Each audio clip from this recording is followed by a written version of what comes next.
আসসালামু আলাইকুম ওয়া রাহমাতুল্লাহ। প্রিয় এসএসসি শিক্ষার্থী, আজকে আমি তোমাদের সিলেট বোর্ড 2023 সালের ক্যাপিটালস অ্যান্ড পাংচুয়েশন মার্কস এই বিষয়টি নিয়ে কথা বলবো। খুব সহজে এদিকে আমি উপস্থাপন করার চেষ্টা করব। দেখো, তোমরা খুব সহজেই বুঝতে পারবে ইনশাআল্লাহ। Use punctuation marks where necessary, বিরাম চিহ্ন ব্যবহার কর যেখানে প্রয়োজন, ইন দ্য ফলোইং টেক্সট, নিচের টেক্সটিতে।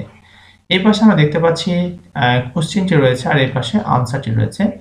তোমার পরীক্ষায় জাস্ট খালি আনসারটা লিখবে, প্রশ্নপত্র লেখার কোনো প্রয়োজন নেই। আর এখানে আমি রেড কালার করেছি, কিন্তু আসলে তোমরা রেড কালার করবে না, অবশ্যই কালো কালি ব্যবহার করবে।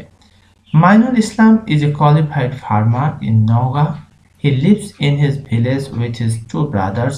When he was asked what makes you decide to stay here in this village, he replied, "Look, it's true that you could leave this village for a city life, but it did not attract us." এখানে কোনো punctuation mark ব্যবহার করেনি, কারণ punctuation mark ব্যবহার না করলে আমাদের পড়তে সমস্যা হয়। আর এটাই আমাদের প্রশ্ন, পাংচুয়েশনের খেলা, অর্থাৎ পাংচুয়েশনটি কোথায় হচ্ছে সেটা একটু খেয়াল করো। Mainul Islam is a qualified farmer in Naogaon, অর্থাৎ মাইনুল ইসলাম হচ্ছে নওগাঁর একজন দক্ষ যোগ্য কৃষক। তাহলে এখানে ফুল স্টপ, বাক্য শেষ হয়ে গেছে। He lives in his village with his two brothers, সে গ্রামের দুই ভাইয়ের সাথে বসবাস করে। এখানে ফুল স্টপ, দুটি হলো।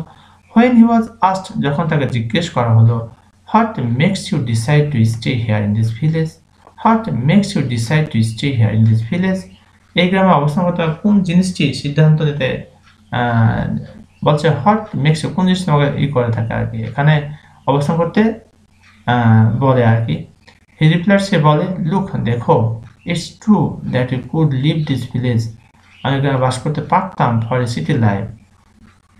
কি বলছে, লুক, দেখো, ইটস ট্রু, এটা সত্য, that you could leave this village, এই গ্রামটা আমরা ত্যাগ করতে পারতাম, ফর এ সিটি লাইফ, শহরের জীবনের জন্য, বাট ইট ডিডন্ট অ্যাট্রাক্ট আস, কিন্তু এটা আমাদের কি করেনি, আকর্ষণ করে নাই।